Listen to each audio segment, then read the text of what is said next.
All right, then. Hello, people. Welcome to our live program. If you're hearing this program as a podcast on Spotify, I would like to welcome you to another podcast we're running at the Central Committe of Ex-Muslim in Scandinavia. Tonight, we have two special guests.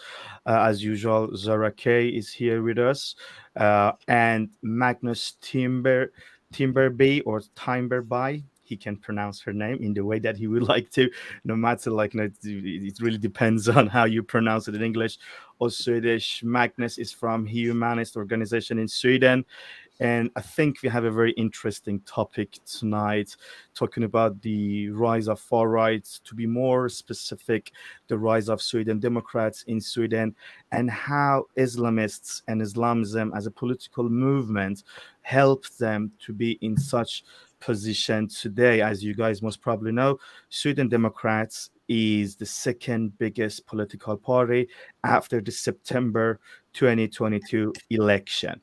So they're going to have a very important role, I think, in the upcoming 4 years in the politics in Sweden and, generally speaking, Scandic countries, I would say. I would like to start with Magnus. Magnus, hi there. I'm very happy that you're here with us. Thank you for being here at the podcast and at the live program. My first question would be, I've been reading some of your tweets. You are somehow criticizing Sweden Democrats, and I have a strong guess you didn't vote for them on the September election. So, as a Swede, what is your criticize against such a far right, I would say, political party? Yeah, thanks a lot for having me, and hello to both of you. Great to be here. First of all, I should make it clear that I'm not a political expert in any kind. I'm just a normal guy with some opinions, as we all have. I have a little hobby, and that is to actually check what the Sweden Democratic politicians say. So I'm collecting a little list of quotes. I have a website which has become quite well known, where we list some of the more problematic quotes from Sweden Democrat politicians. So that's a hobby of mine. I think it's interesting. And honestly, I was, when we started this list a bit more than 4 years ago, me and a couple of other guys who were helping out, we, of course, had the idea that that many things that the politicians from this party are saying are quite problematic. But it became more than we thought, honestly. So we're still struggling to keep up, and the list of problematic quotes is growing. And I don't know really when we're going to stop. And with problematic, I should specify that we focus on things they have said or done, which come from the politicians themselves. So we're not dealing with people who just vote for them or sympathize with them. It's from the politicians that have been elected or candidates to be elected. So, and problematic would mean, for example, clearly racist or clearly authoritarian tendencies, or clearly conspiracy theories.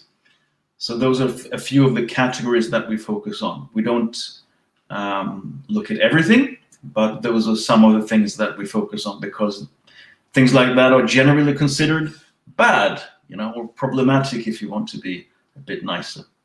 Racism is bad. That's the bottom line. That's a baseline I think most people would agree on. And so that little hobby has given me a bit of knowledge. And could you repeat the first question, please, so I can answer it properly? The first question was like, what's your critique against Sweden Democrats? You said they are racist, and there are some quotes by some of the members that prove, in your opinion, they are racist. I was just like reading some of the websites saying like lefties always labelize basically the Sweden Democrats as a racist. They are not racist. They're just looking for different immigration policy, and they do not follow Islam friendly policy being followed by the Social Democrats and the lefties. So if you can prove us why you think they're racist, that would be also great. Yeah, that would be great, wouldn't it? Well, to be clear, I'm not saying that the entire party is racist. What we have seen is that a lot of the politicians from this party are expressing clearly racist things that we have on record quoted. And I think that the last check we did was that over the last 5 years, so not looking back 20 years or 30 years, but now, today, the last 5 years, we found over 300 quotes that were clearly problematic. And it's from a lot of people, it's from a lot of politicians. It's almost 200 different individuals that are politicians. So it's not just a few bad apples. It seems to be quite common in this party. That's the conclusion. But as I'm not a political analyst or commentator, I would not go so far as to say that the party is completely racist inside out, even though that would be an interesting thing to analyze more. I know that there are at least 2 researchers who research, who are political analysts, who have come to the conclusion that the Sweden Democrats contain fascist elements. Again, this is not saying that the entire party is fascist, but that they contain a number of fascist elements. So again, this is, I want to be a bit careful here, because not all people are bad, but there seem to be a lot of these bad apples in this party, frankly, because if we can find more than 300 quotes in the last 5 years that are bad, that says a lot about this party. Yeah, but let me just... Yeah, Zara, go for it. Yeah, sorry, please. I was just going to kind of explain for our non-Swedish audience. Perhaps Magnus would like to walk through how the Sweden Democrats came to be formed with the neo-Nazi background, and then kind of walk through where they have been, because that would be a good background to set what we're trying to get at, or the discussions, agreements, and disagreements we'll have. Yes, great point, Zara. Thanks for that. So, for those who may not know, I'm not sure exactly when the party was founded, probably in the 80s or 90s.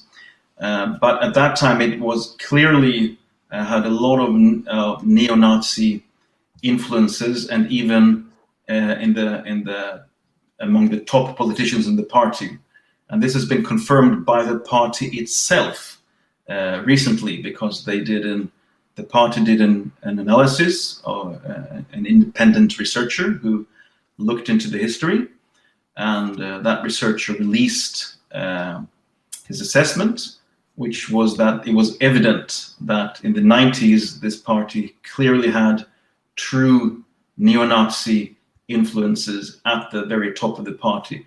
Moreover, the current leader of the party, Jimmy Åkesson, joined the party at a time when there were these neo-Nazi influences. So he must have known what he was joining at that time. Now, of course, the message from the party is different. They would claim that they have left this stuff behind them, and that they have changed and reformed and so on. But again, the simple list of quotes that we have collected, I think, clearly indicates that this is simply not true. This party may have changed a bit, but there are a lot of very problematic things being said and done by politicians from this party still today. Yeah, one thing actually, I think we can use it as a clue that, like, SD is a far right, is that basically they say they're following this policy, saying like, if someone as a like an immigrant like commit a crime, it always should be open for the state or for the government to send that person back to the origin country. Well, like, no, I always have like this kind of like talk with my friends, saying like, if someone living in this country, in Sweden, that person should be counted as a citizen, and a criminal citizen is not sent, it's not supposed to be sent back to the country they were born. The criminal citizen should go to court, they should be fined, they should be in jail, they should be educated, they should not be sent back home. I think that, I mean, they not gonna do that with the like local criminals, they're just gonna do that with the immigrant criminals. So that's the difference, that's the like different view they have regarding the citizens or the people in society, and I think that can be counted as a racism. Just one more thing, Connie said like, ST, they are the second largest party among immigrants in Sweden. That's true.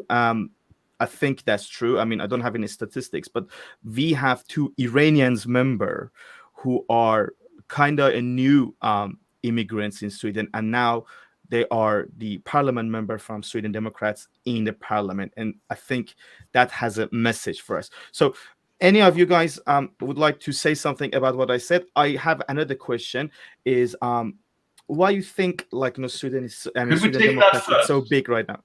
Yeah. Go for it, Magnus. Yeah. So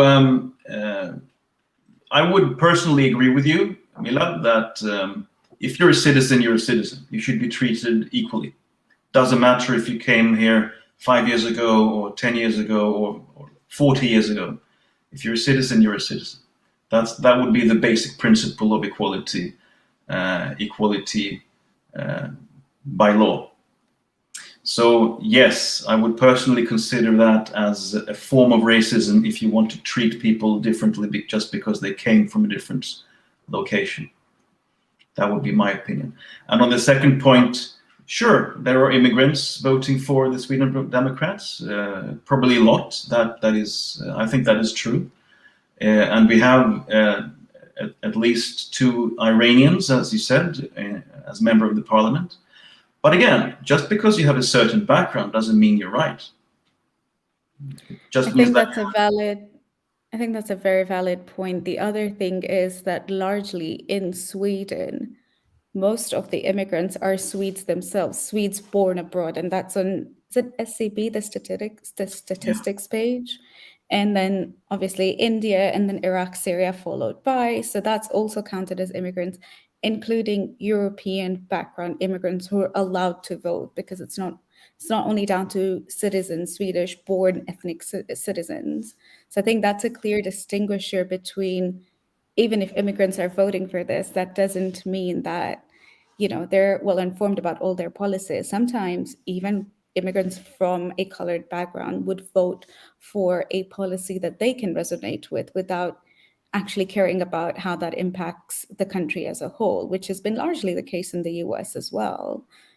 People voting for the Republicans for anti-abortion rights, but don't actually care how it's racist towards Hispanic background people. And these are Hispanics who have voted for Republicans as well. That's So that's a very fair point, Zara. I think that's a key point, understanding specifically why so many like immigrants voting for Sweden Democrats, like Iranian, for example, like the country I'm coming from at the moment, has a mass anti-hijab demonstration. Like most of the Iranians leave the country it's because they are against Islam and Islamism. So basically, they're ex-Muslim or like atheists or free thinkers coming from Iran, and it's really tough for them. I'm one of them actually, to see the Islam-friendly policies by the Social Democrats and the Venstre Party, like the Left Party, and the other parties. So if there is a party has a radical position against Islamism, they would vote for them, no matter what's the consequences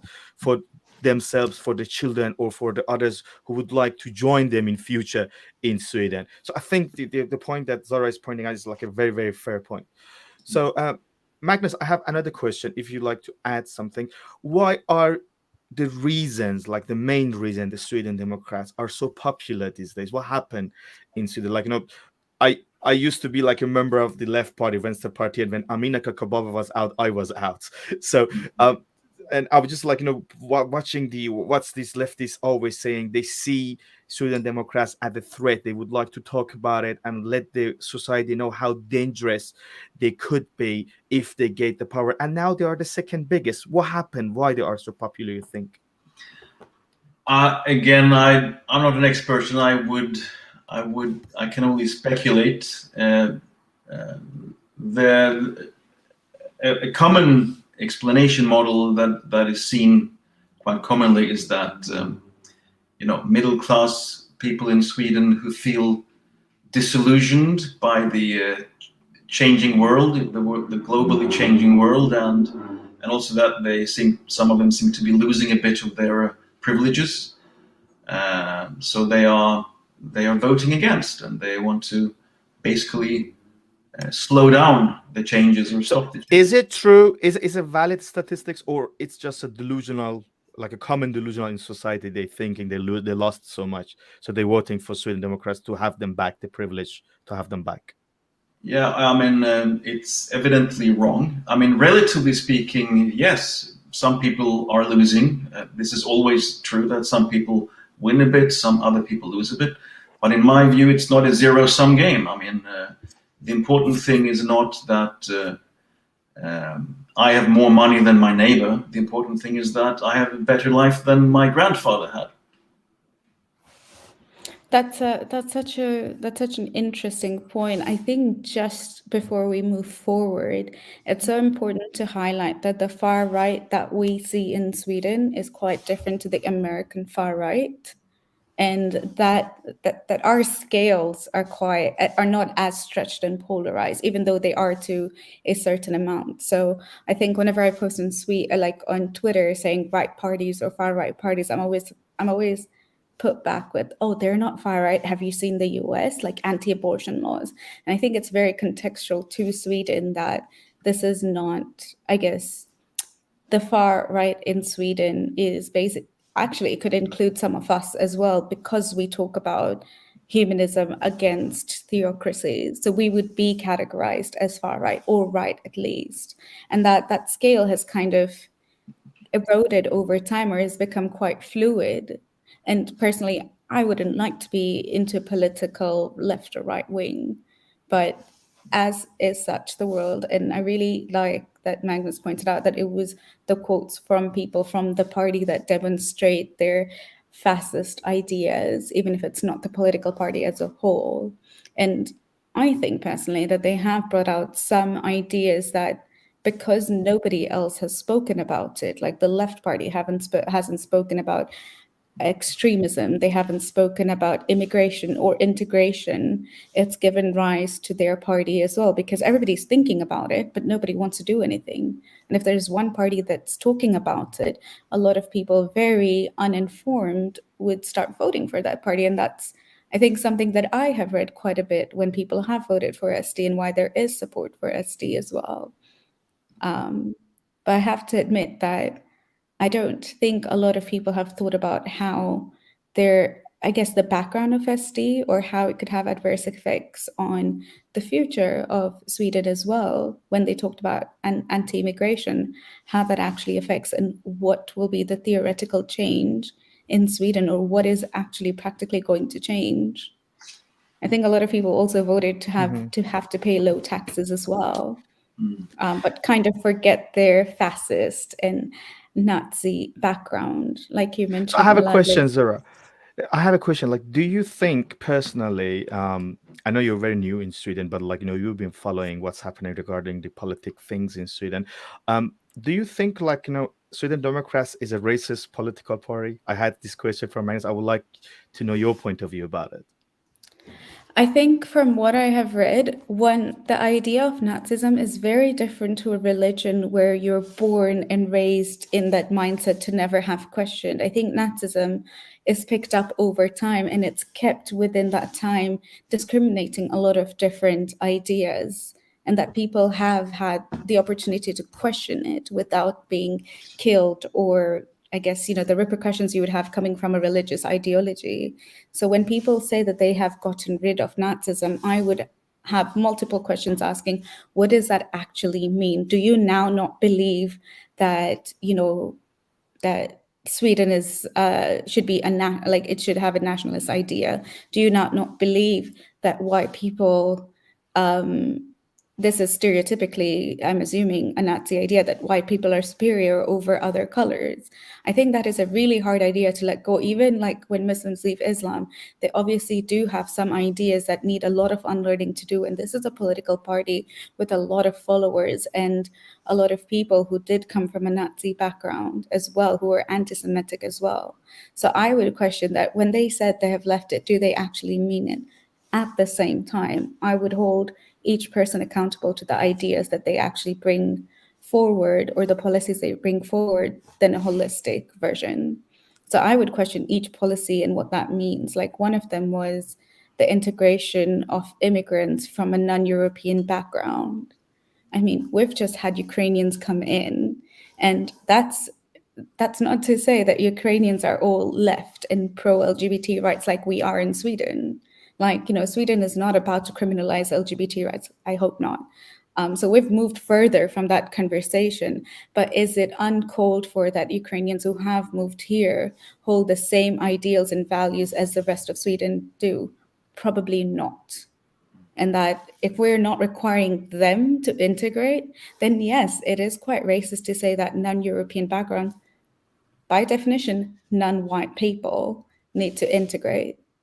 I mean, That's a if you're fair going point. to set rules, it has to go all the way. And if you're willing, and if you want people to integrate, then it has to be at all levels, but also be willing to have criticism valid to your culture. Because I don't think it should be a static culture. It should never be a static thing. We came from cultures where women weren't allowed to vote. That's very true, I guess. Like I think we all know that when Sweden Democrats talk about immigrants, they're talking about the Middle Eastern, basically, like country with the Muslim majorities, and they barely, they're not pointing out at the Ukrainian refugees or immigrants. And like as Connie said, when they're talking about crimes, robbery, and drug and these sort of things, rape and violence, they also pointing out at the immigrants in most of the cases. They're barely talking about people coming from Finland, for example, or some other European countries. So Magnus, do you have something to add? Otherwise I would like to ask you one more question. Yeah, there's a lot to say here as well. There are many issues always in a society that we should deal with, and this is true. But there are more issues than the issues that the Sweden Democrats are putting on the table. For example, if you really care about victims of crime or violent crime, or victims of rape and violence against women, for example, most violence against women happens at home, not out in the streets. Most deaths happen by suicide. So there's a lot of issues. If you really care about the victims of crime, I think an honest position would be to look at, okay, what are the crimes in total? Not just look at the immigrants committing crime, because that is tipping the scales. And Zara, you made a really great point that you can't say that all people from the Middle East are like this or like that. This is simply not true. Everyone is an individual, in my opinion. I'm an individualist, and you have to look at each person. The same thing actually happened when I was younger, 20, 30 years ago.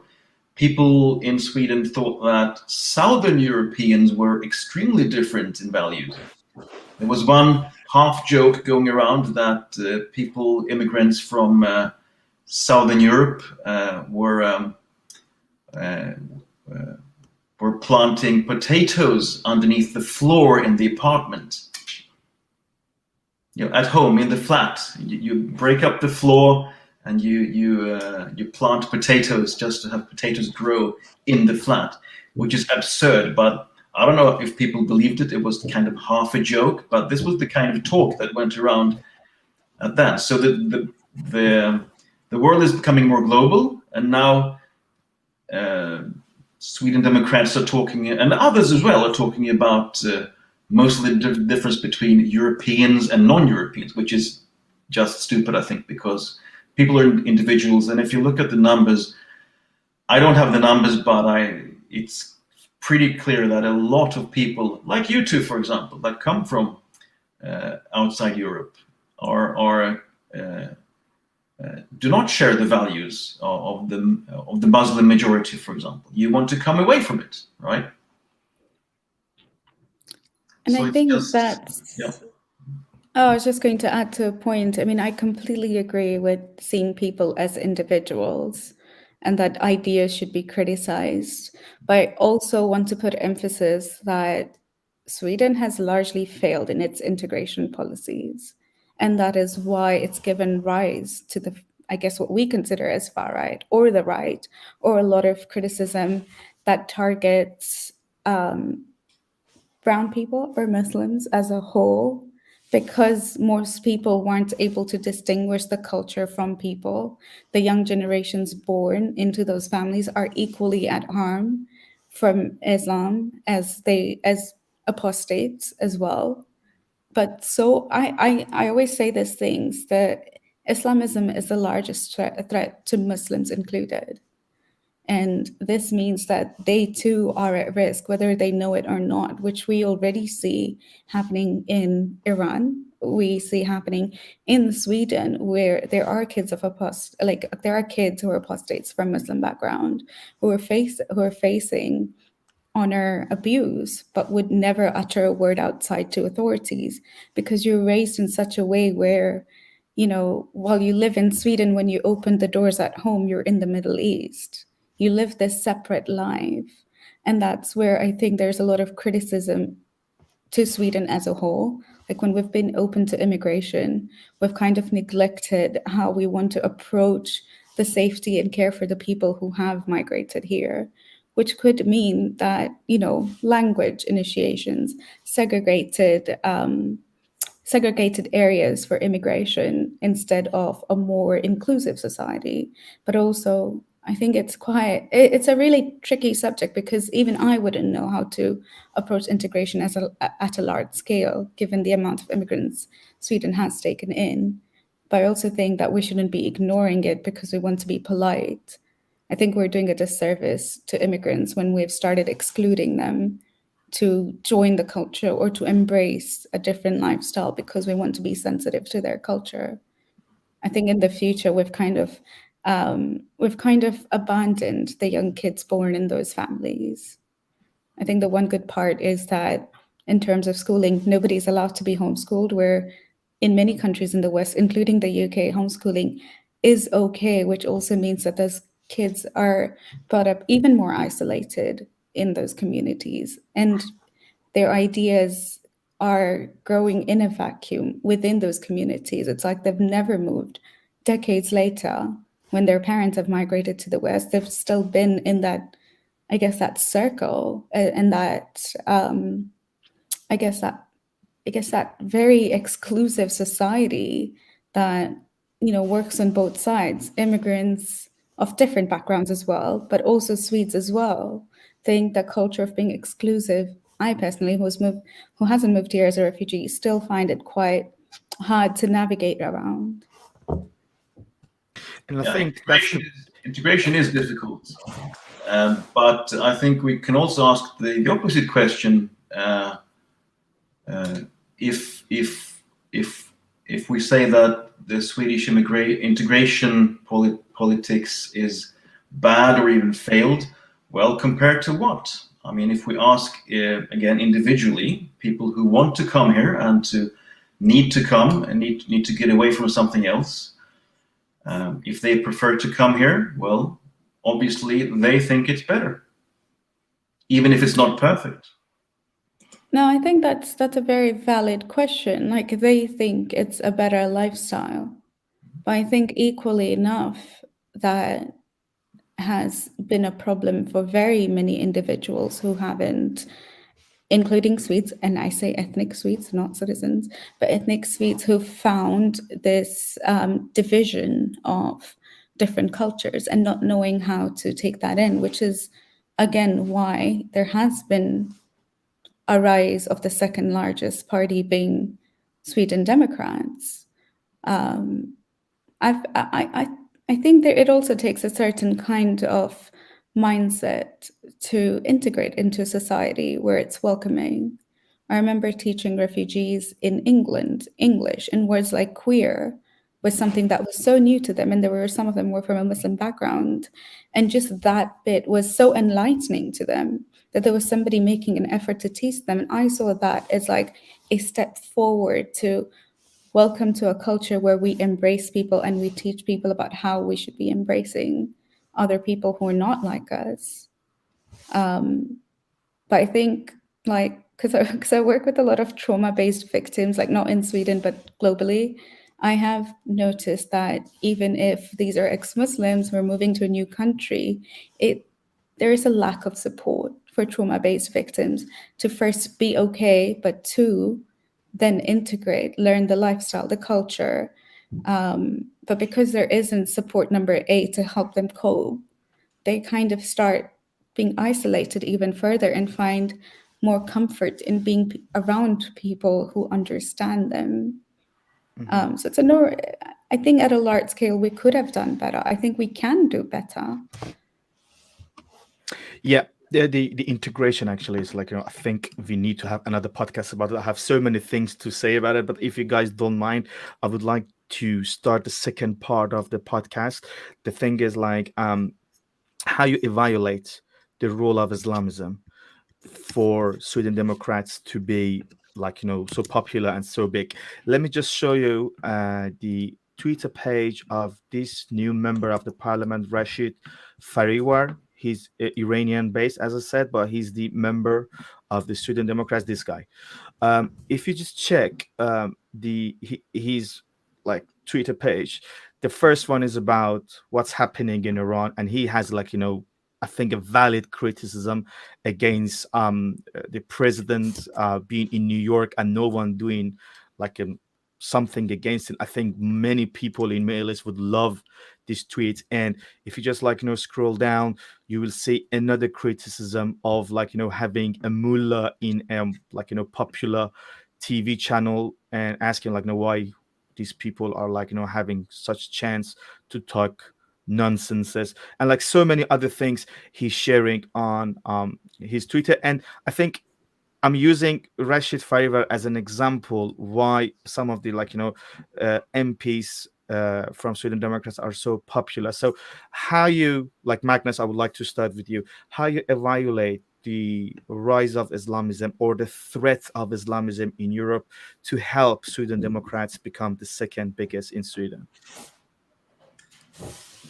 Well, one observation is very simple. If you have one movement, there will be a counter movement. I mean, there's a force and an opposing force, and these kinds of comments that this member of parliament that you showed, it's easy to agree with them. I completely agree with them as well, and anyone can, of course, say these things, and I do it too. But since he is a politician, we should ask the follow-up question: what are you going to do about it? What do you want to do about it from your party? And I have not seen very much from the Sweden Democrats to actually help the victims of this oppression. The Sweden Democrats do not have any integration politics in Sweden. They have border politics. They want to throw out immigrants, basically. Their integration budget is zero. So that would be the natural question to ask. Okay, this is bad. We can point the finger, but what are you going to do about it? I think that's a very fair point, asking people in the position of power in terms of, yes, you're talking about it, what's next? Because I've seen a lot of people from the left party going to Iran and then wearing the hijab and reinforcing that it is okay to do so because we accept that culture. Or that we won't criticize. And Masih Ali-Najad puts it very perfectly, where she's like, when you do that, you insult the millions of Iranian women by saying it is their culture. Because when Burkini ban came in saying this is not European culture, everybody fought against it, rightfully so. So did I, so did Masih. But when this came about, you've suddenly ignored that and you've left Iranian women to deal with it on their own.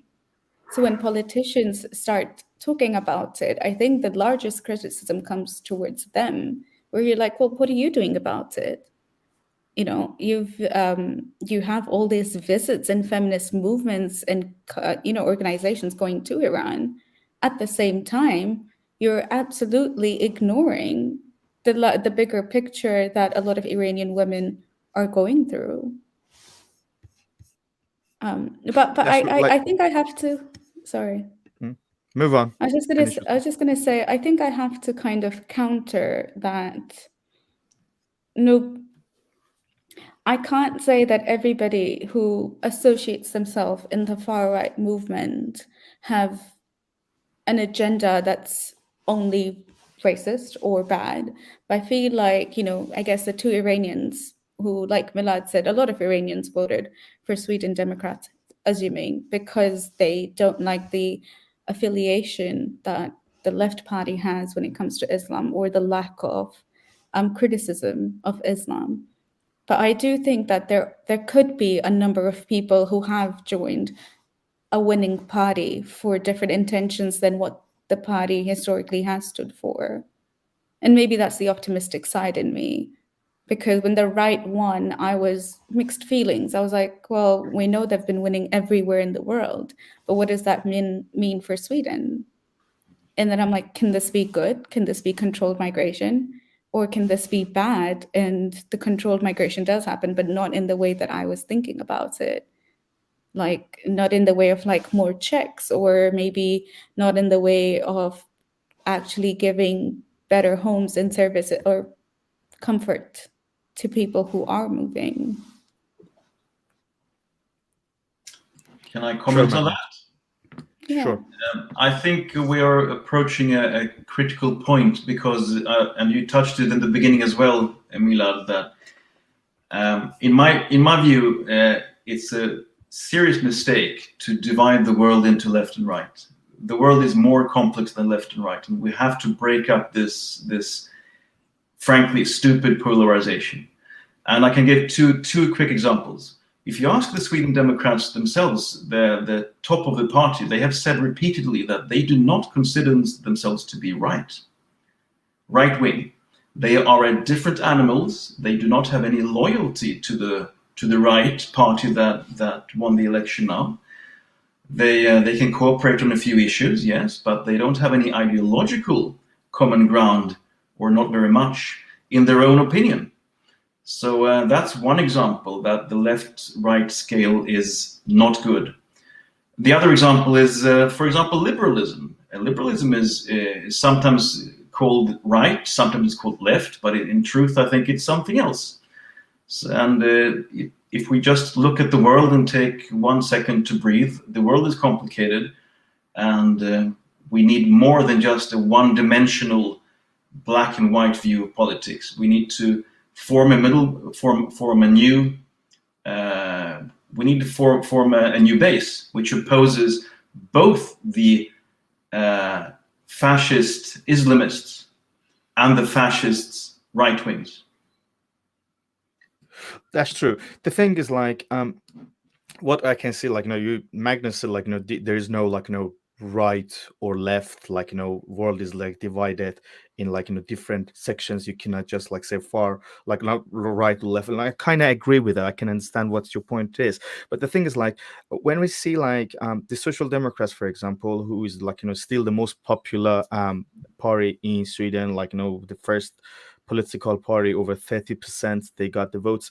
They, as Zara said, kind of ignore what's happening in terms of Islamism in Sweden. They're just saying, like, it's part of the culture, or we're supposed to, like, like, have the tolerance to have different opinions, different religion. Like, Sweden recognize the freedom of religion. And, like, well, at the time that there was, like, so many women, for example, fighting against compulsory hijab in Iran, and Linda had a hijab and went to Iran for, like, signing contracts. And when she came back, she said, like, it's a part of a culture and we had to treat diplomatically and respect the law they have in that country. I think this sort of policy, like, ignoring the threats and how, like, Islamism is changing and shaping the society in Sweden, it's somehow another point that people would love to try, at least a political party who always be out of the, like, a classical parties.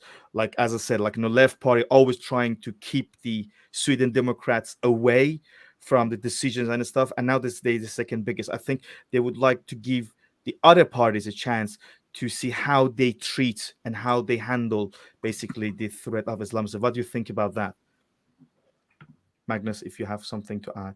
Yeah, I just agree that the left has a problem. Yes, they could have done things very differently, and they should have. And I try to live my life as a humanist. I'm also a more liberal stance politically. So I think that the world needs more than two polar opposites. We need a base that is liberal, humanist, call it what you want, but that can oppose both fascist Islamists and fascist right wings. And just a quick example, without making any big points on it, but the moderate party in Sweden, who seems to be now taking the prime minister role after not having become the biggest party, but becoming the option for carrying the prime minister role, even though they shrank actually by number of votes. That party was very clearly anti-racist, very clearly opposing the Sweden Democrats in the but they're not anymore. Only 10 years ago. And then that party changed and instead jumped into bed with the Sweden Democrats. But they were very clearly against them, and they were very clearly anti-racist. So that's just an example of how things can change. That party had a more liberal view, maybe you can say, back then. Things change. What do you think changed?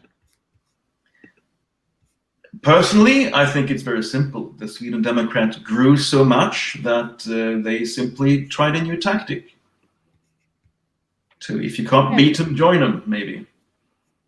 That has been the political landscape everywhere, hasn't it? Like when they've had a while of failure, they come up with, like, Trump, who obviously appeals to people and knows what spots to hit to get those votes. Mm-hmm. Yeah, it's tactics basically. So personally, I'm more interested in ideological questions, such as If you defend liberal humanist values, then maybe I will vote for you. But again, we need more than two polar opposites in the debate. And we can just conclude, I think, very clearly that both hypotheses have failed.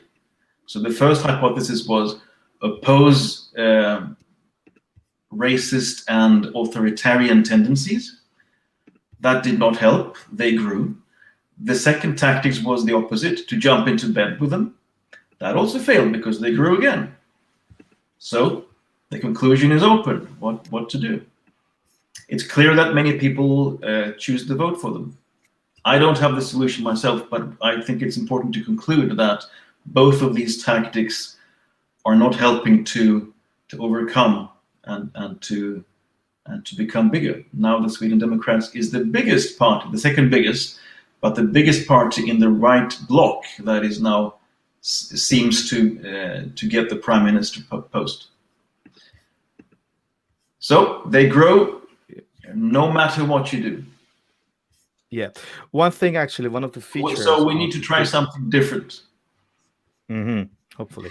One of the features, actually, by the Sweden Democrats that helped them much, I think, it's because they're always standing outside the establishment. They always say, like, we are a different political party. Like moderates, when I came to Sweden, they were in power. They had a prime minister. So basically, they are like a normal and accepted sort of political party, no matter their rights. And like, the lefties, Social Democrats, Vänsterpartiet, the Green Party, and like all of these parties, they've been like somehow recognized by the establishment. They are the people always being ignored and denied, and they have this position. We are outside the classical political party. So if, like, you vote for us, you will see the changes, like, coming to Sweden. I have one last question, because before we end the podcast, the question would be, how you see the position of the Islamists and the Islamism, generally speaking, as a political movement in the upcoming 4 years. If, like, policy by the moderates and the Sweden Democrats being followed, and they're trying to, how to say, put the Islamists and Islamism under pressure, try to control them, how you evaluate the reaction would be, specifically, like, young kids who are like, they have delusion regarding Islam, and they would say, like, Islam is a sort of identity to them, and the Sweden Democrats, as a what's so-called racist party, or maybe moderates, they're not going to recognize this identity. How they would react in the upcoming 4 years, you think? Magnus or Zara, which one of you would like to answer this question? Zara, would you like to take this one? Well, I'm asking always Magnus, so yeah, let's just ask Zara this time. Can you repeat your question? My question is, like, how would be how would the reaction of the Islamists how you evaluate the reaction of the Islamists, or, like, the people that see themselves as a Muslim, they identify themselves as Muslim, like, how they would react in the upcoming 4 years if the policy they've been talking about being followed by moderates and the Sweden Democrats in the upcoming 4 years? I think they will continuously play the victim card, as they have been with policies that have to do with more than just Muslims. In one way or another, they will make it about an anti-Muslim movement, even if, the immigration or anti-immigration laws apply to other denominations as well. I think that has been largely the case with any right-wing government that has actually taken power and has any policies in place, which is quite irritating to me, because so many times when Muslims are a minority, they always claim victimhoods, and when they're a majority, they ignore the plight of the minority. There's so much hypocrisy there that, to a point, it becomes really hard for me as a humanist or a secularist to see things in a different light, or to support, and I do support the plight of anyone regardless of their religion.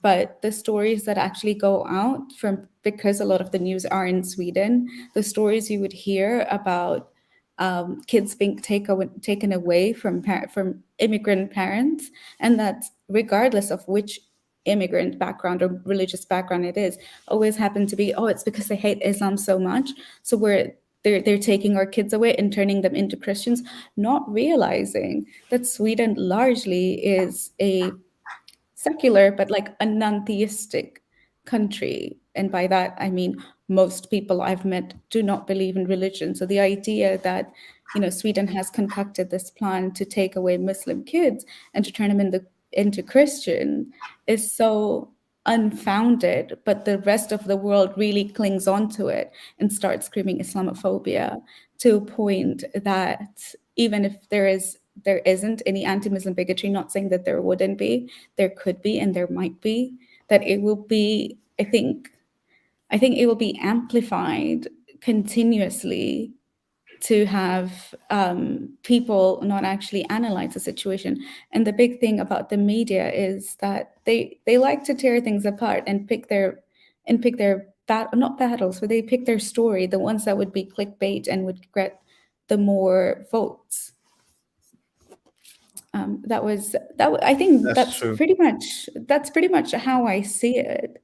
That the rise of the rise of the right here, and regardless of whether SD has put in any policies or not, has already had a bad rep on Sweden completely. Hmm. But I think for me, they're one of the very few that actually do talk about Islamism. I don't like their intentions about it or what policies that would come about it, but I am keen to know I'm keen to know what our positions will be when it comes to things like World Hijab Day. And Yeah. obviously my focus has always been in terms of the humanism side of it, because that is what I work with every day as well. Hmm. And I would like to ask this question also from Magnus, but Connie I think, is making a very important point. There is Islamic party called Nians, and they also growing, and they could get so many votes these days. Um, like I think maybe for the upcoming 4 years, it's gonna be a war between these Islamic parties, specifically Nians and the Sweden Democrats. So basically, those Islamists, or Muslims, or people who somehow working for the political Islam movement in Sweden would try to somehow support the Nians, um, um, to be the opposition party in front of the SD. Magnus, what do you think? How you see the future regarding all these wars in the world of politics in Sweden? Yeah, it's hard to know. Of course, it's action and reaction. You have the counteraction happening. But again, I think the most important thing that we can do is to show that there's another way. You don't have to belong to. I mean, I saw a great quote yesterday that some people think that if you drive on the road and some cars are driving off or driving off the road into the ditch on the right side, then you have to drive off the road into the left ditch. No, you can stay on the road. You can try to find your way without ending up in either of the ditches. So we have to show that there is another way. That's the simple way forward, I think. Or not simple, not so simple, but it is the way forward. Yeah. Zara, you got something to add? No, that's pretty much it. I actually do like the whole, I think, staying true to yourself and going on this journey, which seems rather rare in this world because of the polarization between both ideas. And I was going to add, when I was filling out the form of what should I vote and what policies I support, I aligned surprisingly a lot with the left, but I don't agree with that. But because it was how limited those options were, that it was either A or B. And if I say A, there was no other following questions that would navigate your results either way. But yeah, no, I think it's always really hard to maintain a political position of your own when you don't align with the left, even though you hold liberal ideas, and you don't agree with the right because you stand for the basic rights of human rights. All right. I think that's for today. if Zara, Magnus would like to sum up or add something, please do. But if you don't, I think that's for today, and we can stop over here. I think that's a big topic, and I'm hoping actually in future we're gonna have more podcasts and program about it. If you guys, the listeners, found it interesting, you can share it with your friends, or send us your comments. If you want to add something, if you want to ask a question, please do. I mean, you can communicate with us and like let us know what you think about the program and the podcast. Just to let you know, at the moment we're talking, the internet is restricted in Iran due to the mass anti-hijab uh, protests, and well, basically I'm hoping if Iran gonna be a secular country, it's gonna affect Islamism, and I think it's gonna affect the policy in the whole Europe, including Sweden. Let's see how it goes over there. But thank you, Magnus, for Let's being hope here. so. Let's hope Let's so. hope so. Get Yes. some win.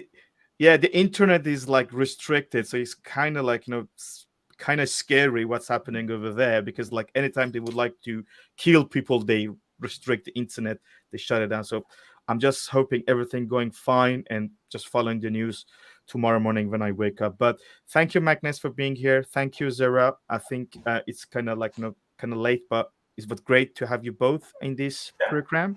And as I said, like, for all of you guys, like listening to this program, or like, listening to the podcast on Spotify, please share it with your friends and let us know what you think about the program. Thank you very much, and hopefully we will be back next week. Thank you. Thanks a lot. Good stuff. Thanks all.